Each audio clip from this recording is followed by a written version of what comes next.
नमस्कार, मी पूजा तुम्हा सर्वांचं स्वादिष्टमध्ये स्वागत करते. तर बघा आज ना मस्त कुळथाची जिलेबी बनवायची होती.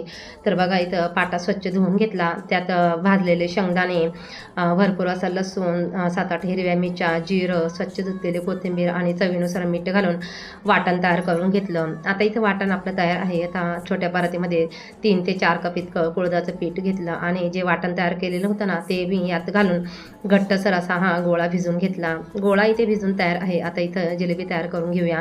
तर इथं बघा मी कटर बोर्डवर असे बारीक अशी ही कुळथाची जिलेबी तयार करून घेतली. इथं सगळी कुळथाची जिलेबी मी वळून घेतली आणि थोडंसं मी भिजवलेलं पीठ होतं ना ते पण मी यात काढून घेतलं. आता इकडे कढईमध्ये तेल घातलं की जिरे, थोडासा हिंग घालून पाणी घालून घेतलं. पाण्यात थोडंसं चवीनुसार मीठ घालून घेतलं आणि पाण्याला उकळी आली की सगळी कुळथाची जिलेबी मी यात घालून घेतली आणि जवळपास अर्धा तास मी ही चांगली शिजवून घेतली. त्यानंतर थोडंसं पीठ उरलेलं होतं ना त्यात मी थोडंसं पाणी घालून ते पण मी यात घालून घेतलं. तयार आहे आपली इथं कुळथाची जिलेबी.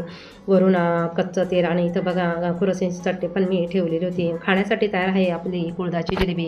व्हिडिओ आवडला तर लाईक करा, शेअर करा, सबस्क्राईब करा. धन्यवाद.